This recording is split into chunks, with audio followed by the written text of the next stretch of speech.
Ladies and gentlemen, the faces of Molly Wood. The many faces, such as, and I recently said someone, this is like the saddest thing ever, because I make faces all the time, but I can't make faces on purpose. So I sent someone a photo the other day of this party that I was at, and my girlfriend and I, it was like they had a photo booth, right? And so we were trying to make like tough, like Charlie's Angel faces or whatever, and I was trying to make some sort of pouty, tough-looking face, and I sent it to someone, and they were like, "Oh my God, you look so sad. Have you been crying?" Like, no, I'm tough. I was Not like, sad. It was supposed to be like a sexy, pouty, tough face. That's funny because the one time I tried to imitate your facial expressions on a Buzz Out Loud thing, I remember that. Like ridiculously failed. Like it was impossible. People are like, "What are you trying to do?" I'm like, "I'm trying to." Never mind. I know. I 100% remember that because I remember that you did this like wide-eyed thing, and I was like, "Yeah, do I do that?" Anyway. It didn't look like you. I don't know what it looked like. I mean, I guess they can make a lot of faces. Maybe even my own, although I don't know, but certainly not sexy pouty face. All right, you ready to do a podcast? I am. By chance? All Let's right. do it. Thanks for being here. I'm excited. Let's It's a good do it. break. Oh, what if I turn up the thing I'm playing? Does that help? When you want to support independent projects and artists and creativity, go to patreon.com. That's patreon.com. This is the Daily Tech News for Tuesday, August 26th, 2014. I'm Tom Merritt. Joining me today, columnist and deputy technology editor for the New York Times, Ms. Molly Wood. Hello. Welcome back. Oh my God, 2 weeks in a row. What a luxury. This is a great luxury for me, for sure. Hey, thanks for coming back. And we've got an interesting Pew study to talk about. Well, it didn't strike me as odd until I said it out loud. Yep, every time. Every time. Pew study is like one of those. But Molly and I will try to... I'm getting a lot of bird noise right now because I can close my sliding glass door. Oh, is that because the internet's tweeting outside your... It's a lot of tweeting, but they're not being honest about their feelings. Right. We'll talk about birds and other animals being afraid of saying things online later in the show. But literally, as a production note, my screen door is open and I just heard a whole bunch of birds. So if you hear I didn't hear them. Okay. They didn't come through here, but maybe the listeners did. If they did, it's a pleasant, intentional sound effect for you. Kind of. Here's the look at the headlines. Instagram released a new app called Hyperlapse that lets you record up to 45 minutes of video and then choose a rate to speed it up with options as fast as 12x. The video can be saved to the camera roll, and then you can do whatever you want with it. There are buttons that will launch the Instagram or Facebook apps for easy sharing if you have those apps, but they're not required, although I'm not sure what else you would do with it other than that. I'm also not sure. And also, one thing to note about Hyperlapse that made me so happy, you do not have to have an account to use it. You don't even have to log in with your Instagram account, because I had a total hissy fit upon first hearing about it. I saw your Twitter post, yeah. I did. I don't know. I just am in a rage about all the things I have to log into. And then people responded and said, you actually don't have to have an account or even use your Instagram account with Hyperlapse. And so to me, that's like its best feature. And the one thing I was surprised at is when I said, okay, I'm going to put it on Instagram. I clicked it. It looked and saw that I had Instagram, and it launched Instagram, and that was it. I didn't have to log in again or authorize anything. It just said, look, this is on the camera roll. You have Instagram. Your Instagram already has access to your camera roll. Do with it what you will. Is this on iPhone, on iOS or Android? Yeah, this is on iOS. Wow. It's only available on iOS right now, I believe. Oh, right, okay. Yeah. I thought maybe that was the case. Well, then that makes more sense. ZDNet reports that Google is acquiring Zync, whose main product is Zync Render, which is a cloud-based rendering and storage platform for both 2D and 3D applications. Zync Render has been used on a number of Hollywood films, including Looper, Star Trek Into Darkness, and Transformers Dark of the Moon. Presumably the entire movie, Transformers Dark of the Moon, was made with this one app because there weren't any real people or things in there. No. There is no word yet on how much Google paid. The service will be moved to Google's cloud platform, and cue speculation that Google's getting hardcore into the movie business. Yeah, this is Google actually going a little bit after Amazon, say at Enterprise. First of all, Zync isn't going to be on EC2 anymore. They're going to be on Google, and Google's like, here's an enterprise, the movie business. The movie business. The movie business. And Google maybe is the only people with actually the computing power for that.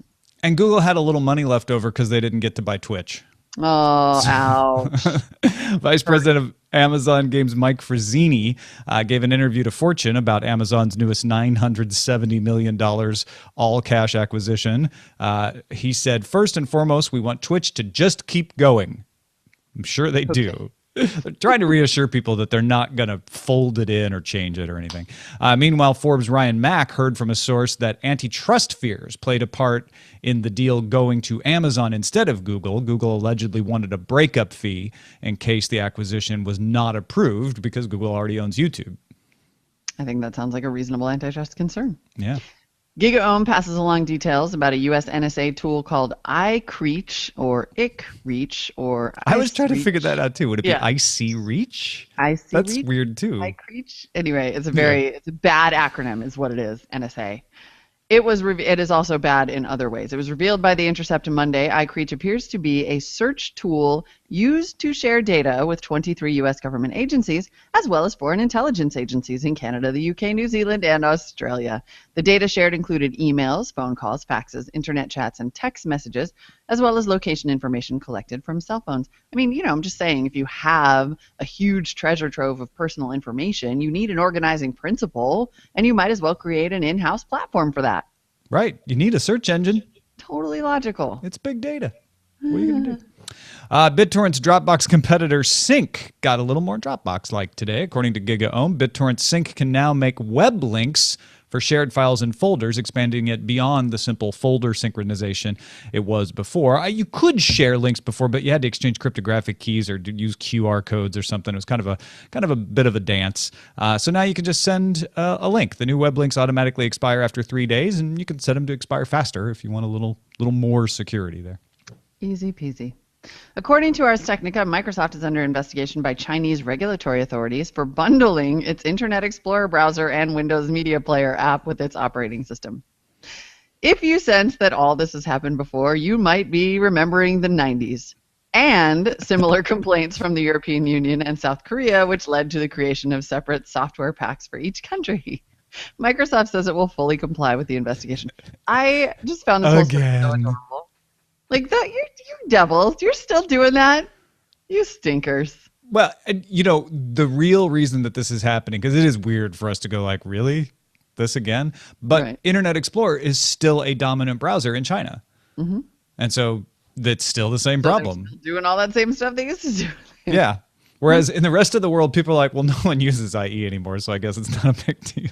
Right. They can be as anti-competitive as they want. Right. It's not working for them. So Square is still trying to get people to use its cash money transferring service. According to GigaOM, you can now send money through the cash client to anyone in your phone's contact list, not just through email. All you got to do is enter the phone number, even if they're not in your contact list. The recipient then gets an SMS notification of the pending transfer. If they're a cash user, the funds will automatically be deposited in their account. If not, the payee is prompted to create an account. So it's a little wonky if they're not a Square Cash user. And I don't know many people who are, but they're trying. I don't know any.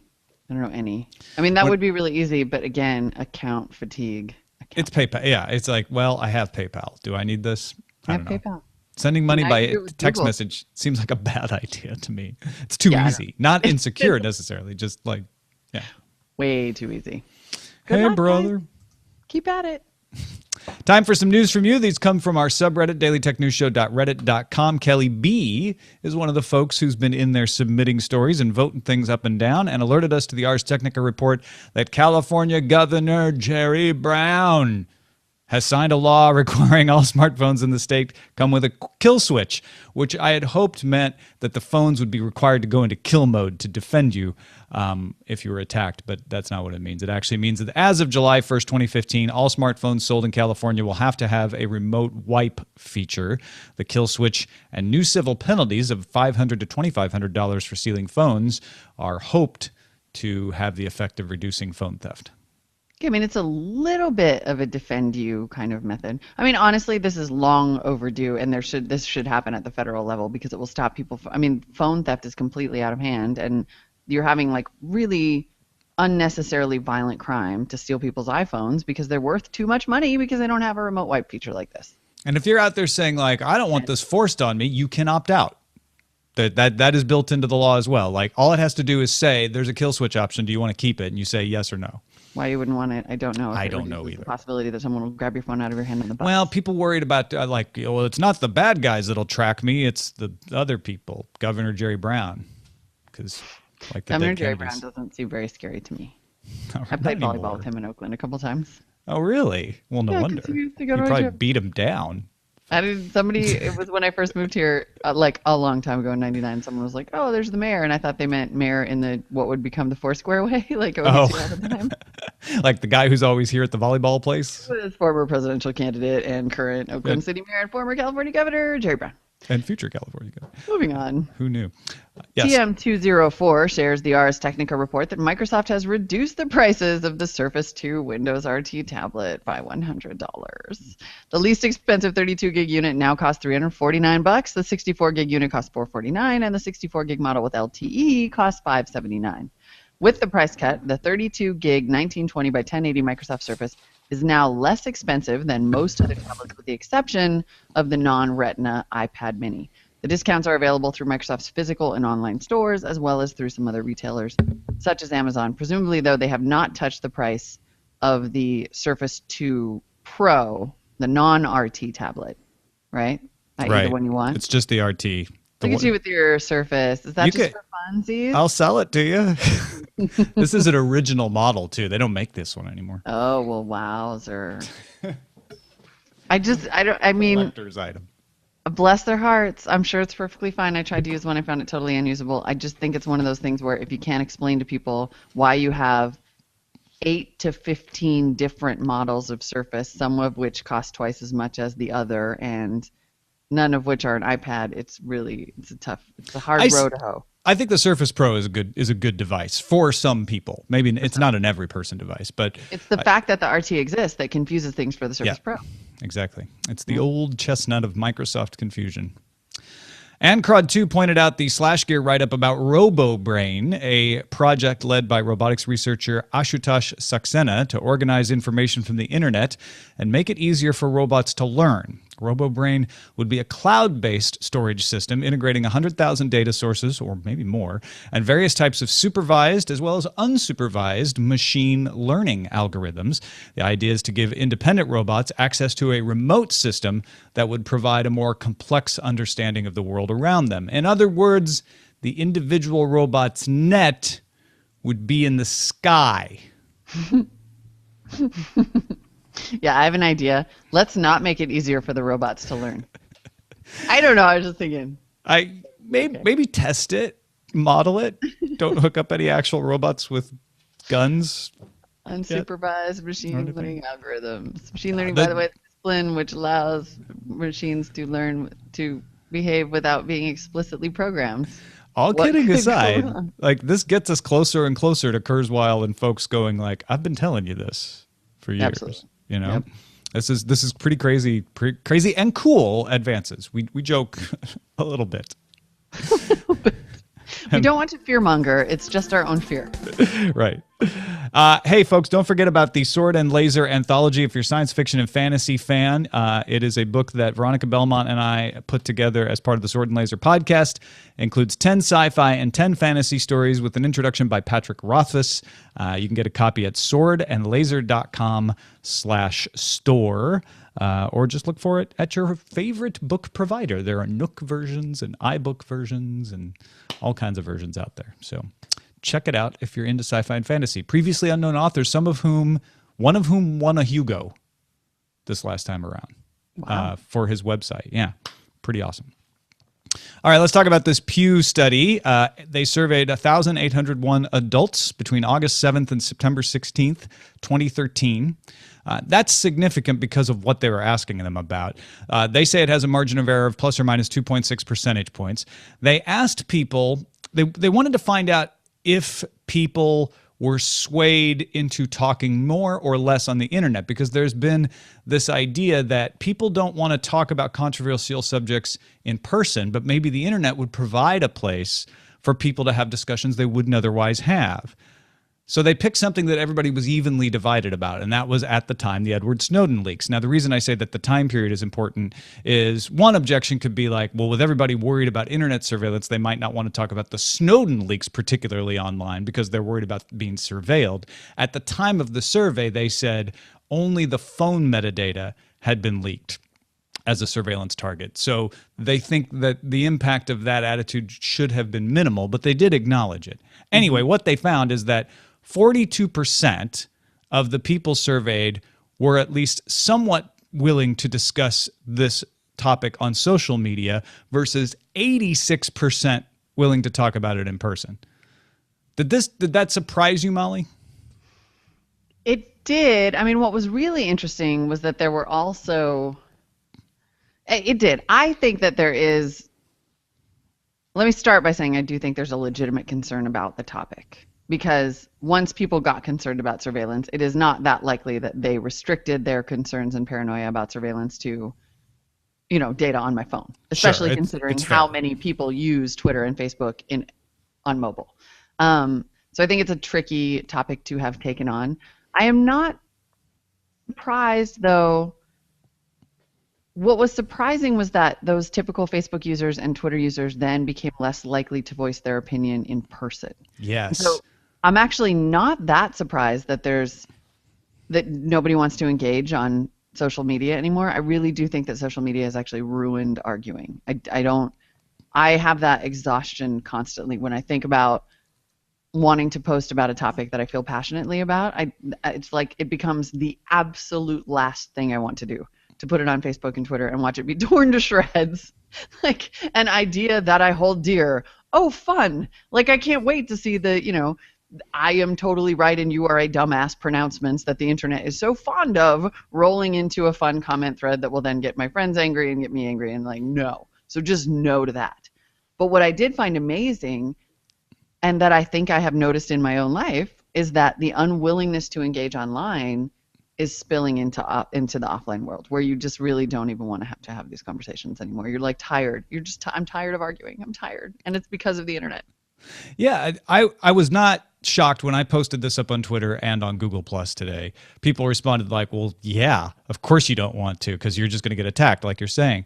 But it is interesting that Facebook users half as likely to discuss things offline as non-Facebook users. Twitter users only 0.74 times as likely to voice their opinion offline as other people. And it is that, you nailed it, it's fatigue. Yep. Even if you're not posting, if you're sitting there on Twitter going like, what am I going to say on Twitter? And Jenny, our producer, was talking about this beforehand, like even something as mundane about, something you see at Target and their attitude on pride, you go, do I want to get into that? I'm just not going to say anything on Twitter, right? And then all of a sudden, that becomes a habit. And you're like, well, maybe I just won't say anything about it ever. Yeah. I think so. I think not engaging becomes a habit. And I had an experience. I was actually sort of questioning some of my own behaviors recently. I was with a group of friends, and a couple times people started to bring up topics that were in the news, like Ferguson or Gaza, And I found myself, I like an intellectual discourse with smart people as much as anybody, or I think I used to.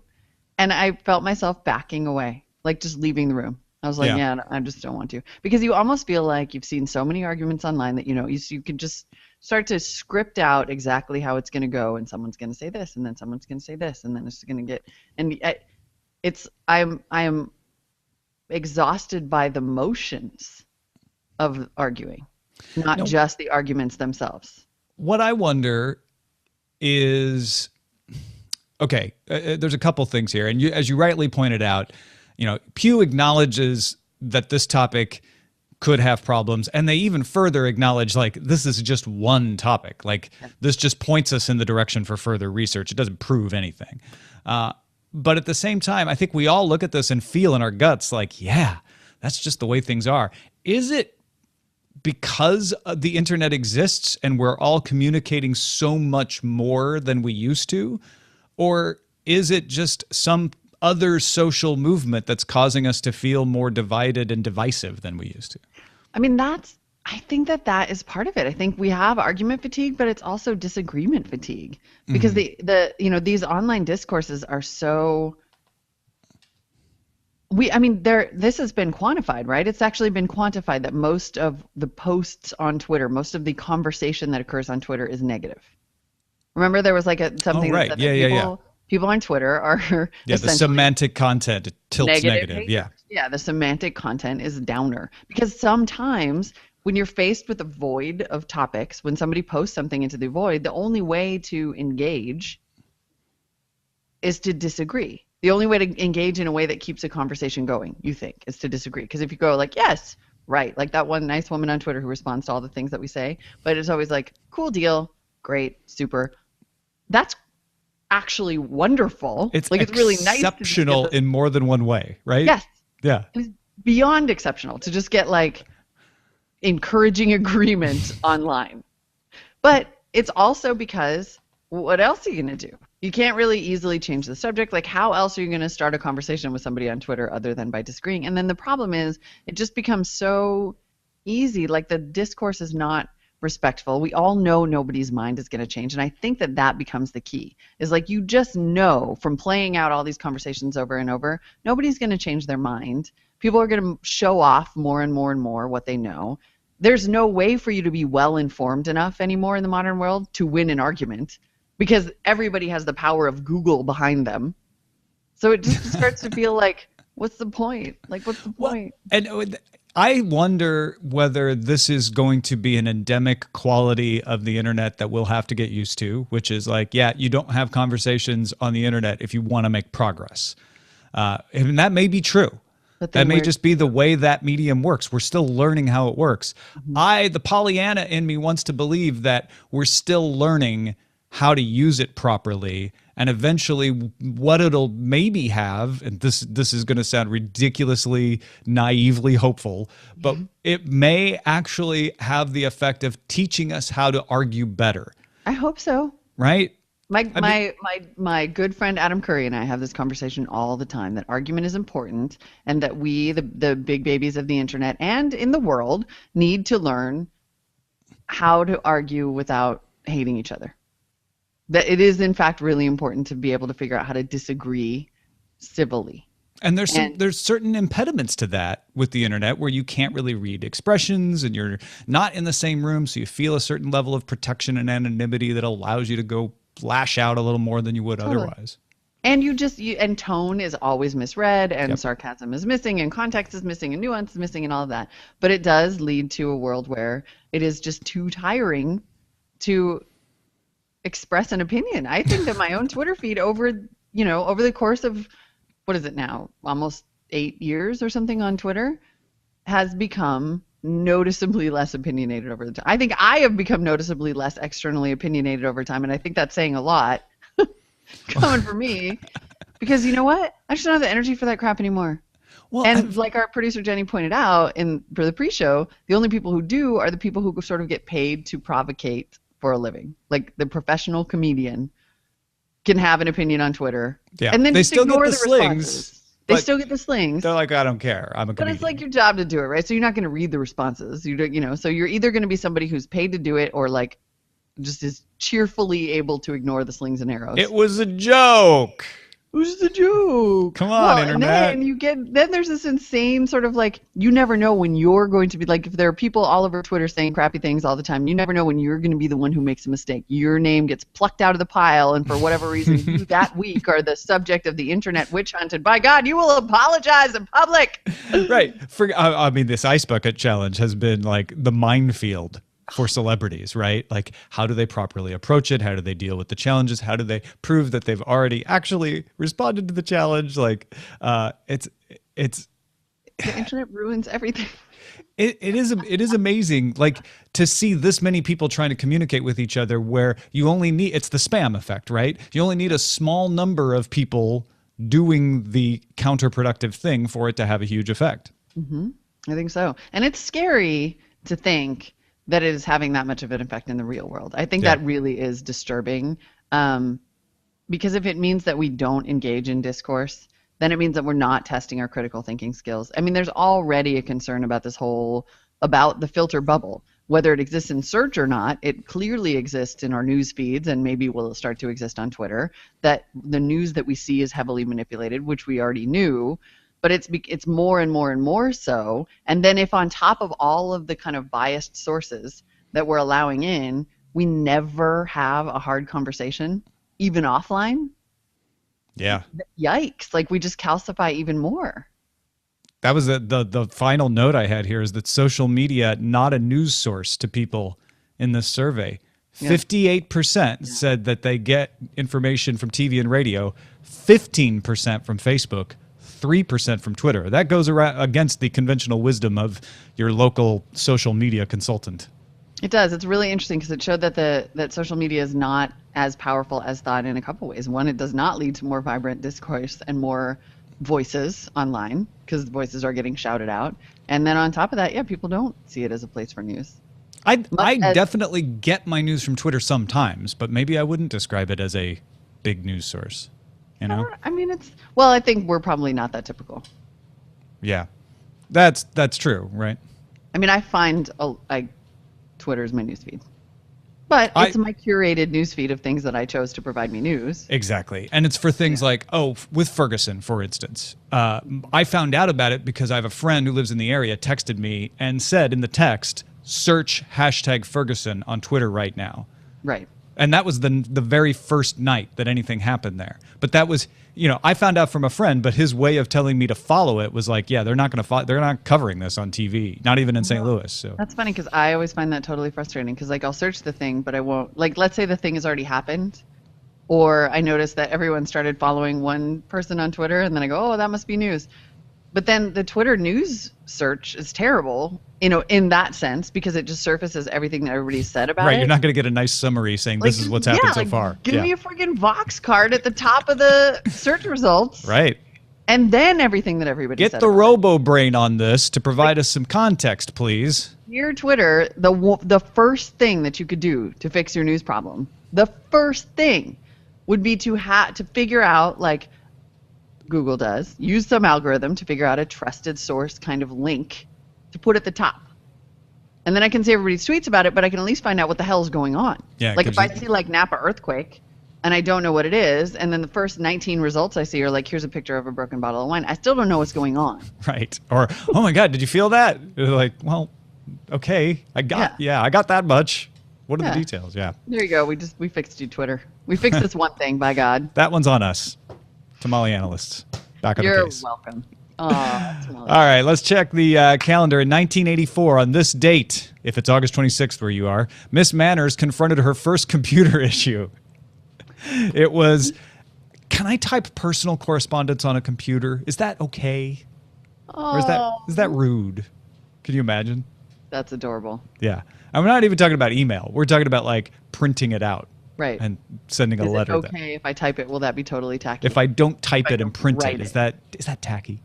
Oh. Crazy. We got a pick of the day from Rolando called Go Contact Sync Mod. He's in Paraguay, the heart of South America, as he puts it.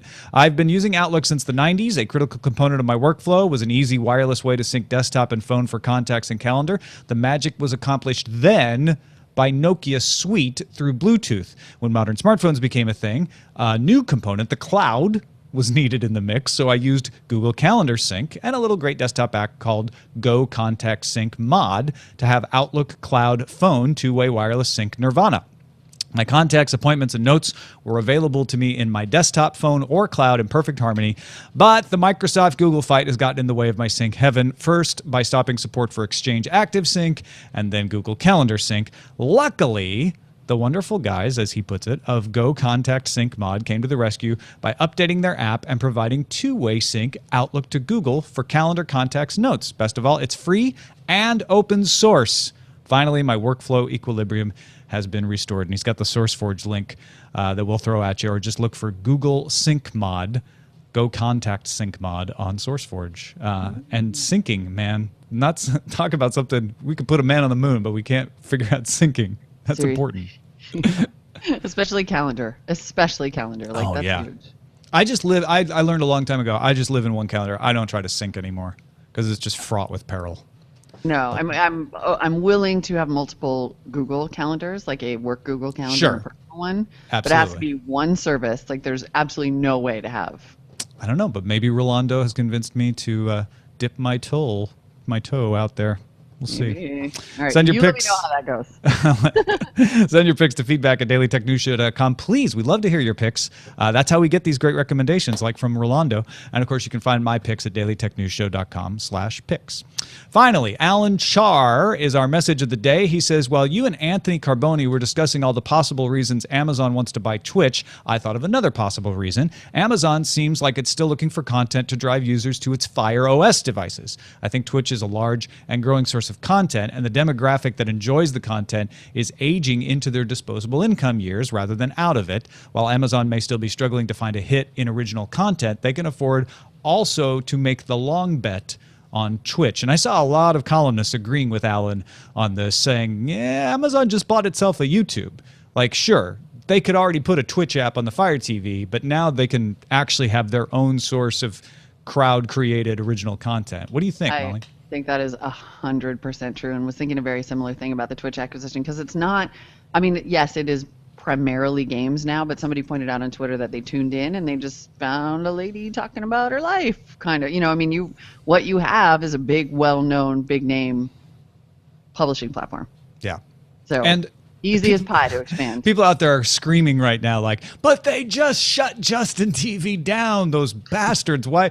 But remember, Amazon wasn't involved at that point, and maybe that's a cost-cutting maneuver, and Amazon could then replicate Twitch and maybe bring Justin TV back. Who knows? Probably not anytime soon. But either way, Amazon now has a bunch of a platform and technology, and they can throw all of their EC2 stuff at it, and Twitch isn't going to have to worry about capacity anymore. Yep. So, yeah. No, I think when reframed as a YouTube competitor, that's the most sense that it makes. Yeah, it's really interesting. Yep. Well, thank you, Molly Wood. You can find Molly on the Twitters, where she will say perfectly safe things that will not offend you. I'll apparently be totally bland. Same as me. I don't even say tech things, like, you know, like, I like Android phones, but I like iPhones too, okay? I know, totally. No, don't want to pick a fight. Sometimes late at night, like 11:30 at night is when I will like secretly tweet like a little feminist thing. You use something like ThinkUp to analyze when the fewest people will be watching and then post then. It's like the only time I feel like I have the cojones to be like. Right, after a bottle of wine. And I do, but I totally do. I'm thinking to myself, like, it's okay, like not that many people are going to see this. Nobody's watching. So sad. This is such a sad insight into our second guessing. We're like the abused spouse of the internet. No kidding. Twitter.com/Mollywood. Be sure to tune in anytime but 11 p.m. And of course, nytimes.com/machine learning for everything that Molly's doing regarding her column and videos. Don't forget the videos. You've got great videos going on there. Thank you for so many of you who are always asking me what happened always on. I am amazed at how often I still get tweets going, where's your show? It's at the New York Times now. Yeah. Not the scary kind of machine learning either, like the cool kind. No, this is learning about machines, not the machines learning about, well, sometimes. It's a little bit of both, yeah. But hopefully not the scary kind. Thank you, Molly. It's great as always. My pleasure. I love it. Thank you, patrons. 4,243 people saw some value in the show and decided to give a little value back, and we cannot thank you enough. I know we've had some issues with the downloading of the audio show lately, and because we have patrons, I have an option to fix that. I was waiting to see if it would fix itself, and it hasn't. So this is the kind of thing that allows me to actually take action, and we appreciate every one of the people who support us, whether it's at Patreon or on PayPal or even Dogecoin and Bitcoin, or just by telling people about the show. dailytechnewsshow.com/donate is the place to find out all the ways you can support us. Don't forget, this Thursday, I'll be traveling to DragonCon in Atlanta, which means it'll be a headlines-only show. I might record it on a jet plane with Justin Robert Young. We'll see. And then Friday, it's Daily Tech News Show After Dark with Jonathan Strickland and other guests from DragonCon. It will be recorded late, 10 p.m. Eastern Time, in the Grand Ballroom West at the Hilton. So if you're actually at DragonCon, you can come to the Grand Ballroom West at 10 p.m. And join us for the Daily Tech News Show. I'm guessing Veronica and Justin are going to show up too, but you know, I don't want to lock them in at that time of night. They might be having fun. We'll be having fun in the Grand Ballroom, though. Then Monday is Labor Day in the U.S., so another headline show. And then get ready for the week of amazing guest hosts, September 5th through the 12th, one of whom may have just been on the show. Maybe.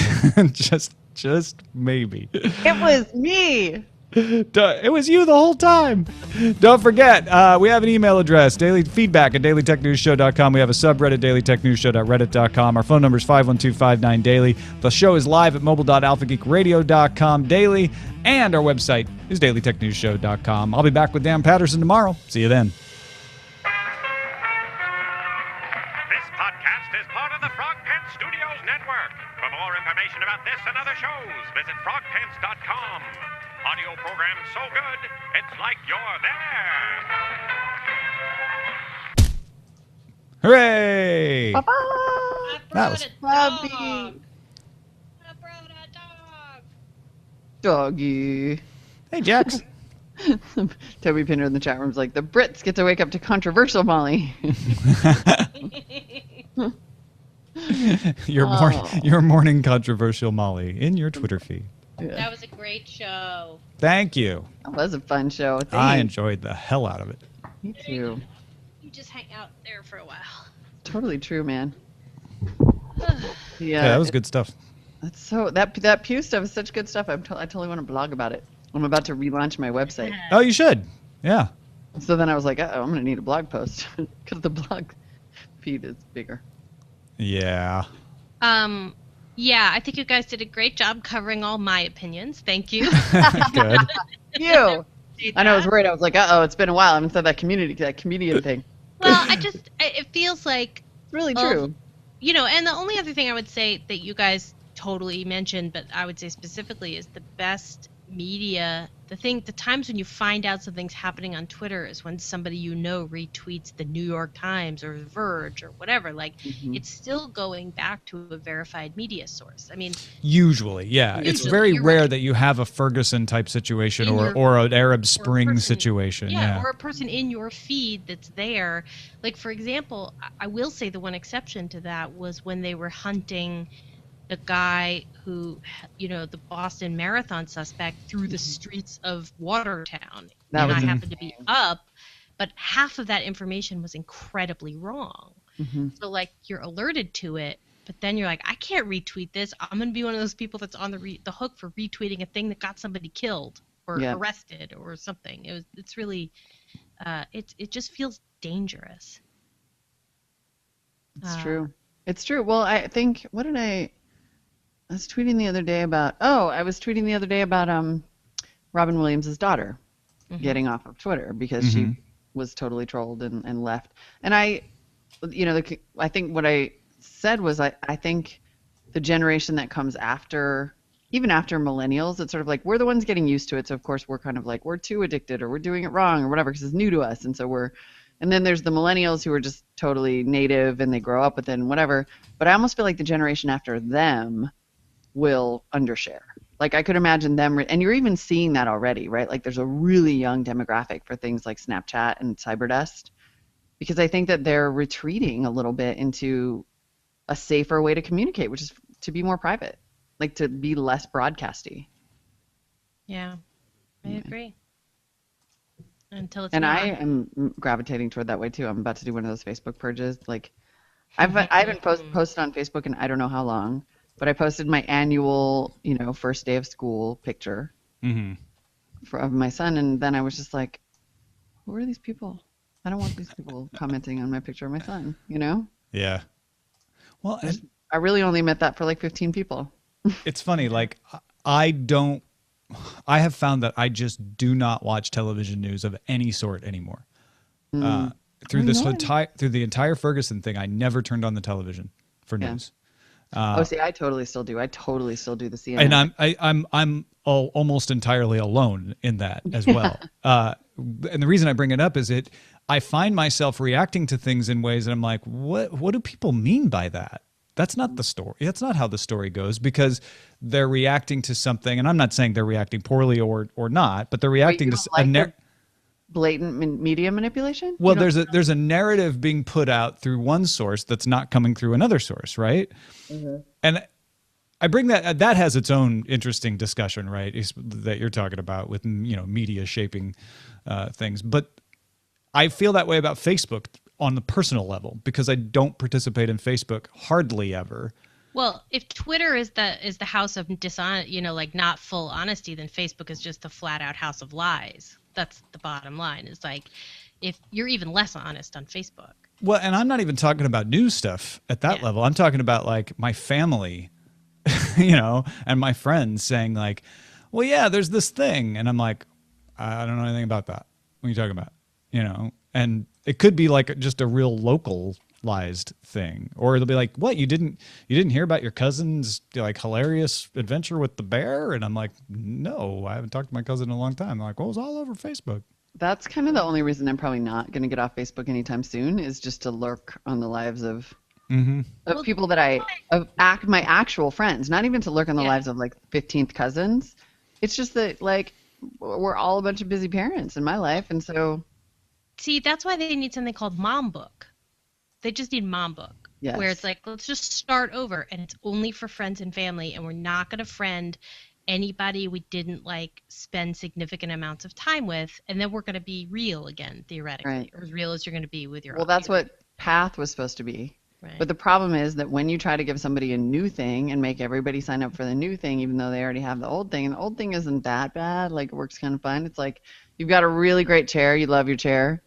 And the chair is perfectly placed in front of the TV, and then someone comes along and is like, why don't you just move to this chair 2 inches to the right? It does some of the same things. It's just a new chair, so you got to move all your remotes, and you're just like not gonna.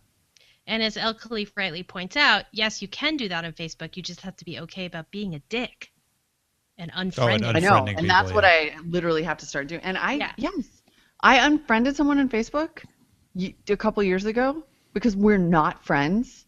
And got like twice this happened. And I got like full on guilt-ridden notes from them. Like, I can't believe you unfriended me. How come we're not, Yep. And then I caved, and I shouldn't have caved. And now I do. I think I do. I just need to literally say a note and be like, you can find me on LinkedIn. It is not an unusual thing. Like people may think, oh, well, that's a podcaster / journalist for the New York Times problem. No, and it's not. No, I have a friend of mine who is worked with or met one time. Yeah. Well, no, but I've got friends who are doing exactly the same thing you're talking about. Like, I just need to cut back my friends list on Facebook. And then they'll have somebody that they kind of barely know get really upset. Like, why are you getting rid of me?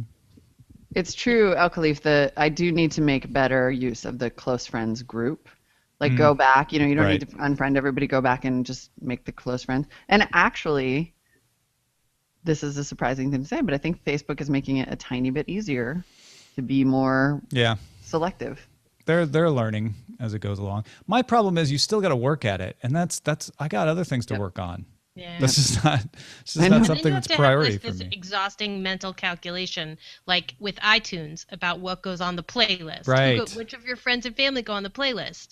Like, I don't want that. I want someone to figure that out for me. I talk to 2 people 12 times a day. Who are they? Like, put them in the list. Figure it out. Like, it's just, yes. Be contextual. Yes. Like, figure out who I want to be in communication with. That's you're absolutely right. Like, Facebook should be doing this for me. Which sounds lazy, but they're so good at that kind of thing already for other reasons. Yeah. They tagged they could do it. Like, Facebook auto tagged the mom of the kid who was featured in the picture of my son on his back to school day. If they're that good at it, they can figure out who I want to post that picture to. Yep. Yeah. And then my other thing is, since we're on it, this is what I was saying about iTunes the other day, which was, okay, you have seen me play Philip Phillips' Home 168 times. You should put that on a playlist, like, and go from there. Like, it shouldn't be that hard. Yeah. Also, Spotify. Every time if I search for a song, Spotify, and I always, like, 99.9% of the time, I put the song that I just searched for into a playlist that I call Love Right Now. I mean, I do that same action every time I search for a song. You can't just do that? Yeah. Yeah. That's what I meant by that month, Tom. is stuff like that. Just let's all take a month and make everything contextual. You Okay, need a month, I know. You need a month. I don't want to take a month and spend my time doing that. No, I want Facebook to do I want it. computers to do Exactly. that for me. I know. would You were saying a like- developer yeah, month. and a Right. developer and project managers, everybody get together, take the month of December. Take December when you don't really want to be doing anything anyway, and just do it. Okay, wait. Would you like titles? I still stand by my response that it's not that they need a month to do it. It's all that they're already prioritizing other things. It's like, Well, I'm just saying, like, if they wanted to do it, they could do it. They wouldn't. They would telling them to take a month to do it is like saying, "Do this thing I want," and they're like, "But we don't want to do that." Yeah, it doesn't generate any revenue for them, so Yeah. Well, the kicker is, how do they do it without inciting another anti-Facebook privacy rant, right? Like, we want them to be able to tell who we want to see what, but as soon as they roll that out, somebody goes, "I don't want you deciding who gets to see what I post." Mm-hmm. And this is why we all just go take a nap. Well, that's that is the thing about contextual, is if when it works, nobody gets mad. It's just that it isn't quite good enough now, and so people notice it. When it's transparent, then you're just like, oh, freaking magical. Yeah. I mean, I was like, it is to say the words out loud, to say Facebook automatically identified and tagged the mother of the child that was in the pic. That's creepy as hell. But I was like, very convenient. Sweet. Like, that was great. Yeah. Would you like some titles, Tom? I already titled it "Discourse Remorse." Oh, but Like- my favorite one, Shill Networking. You didn't see that one. What? Toby Pinder Mob. Shill Networking. As in social, but shh. Oh, That's my favorite. that's a word joke. That's a word joke. I just liked the onomatopoeia of I Discourse know. Remorse, Discourse Remorse. which is also a Toby Pinder creation, as you're right. is Shill Networking. But that one's Shill Networking is so good. Like, Toby Pinder, I command thee to tweet it out and take credit for it because it's really good. That's my favorite one. I also do like the Faces of Mollywood. That probably doesn't make that much sense, but No. No. All right. I'm excited about my new website, you guys. Oh, so exciting! Can't wait These to things see I didn't want it. to do anymore. I finally just hired someone. Oh, nice. Good job. The answer No. to all the problems. Desire. I know. What else was I gonna say? Oh, The I'm very 4-hour excited to work have week. you on Friday. Me? Next Friday. No, not next Friday. The Friday Next after. Friday. I know. I was totally like, What? You're like, this Friday? No. I'm in New York. I'll be on a plane. Yep. A week from. A week from. and Is, after okay. a week of don't be busy.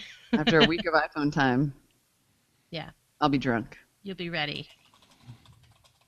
All right, that's good. I And think then that's gonna work out. what other things? Yeah, it can't not. Right. So It's not allowed to not work out.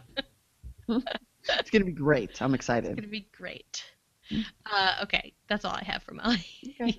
All right, I'm gonna get back to work, I guess. Go work. I am All right. out of the post, finally. Peace out, peeps. Peace. Bye, everybody.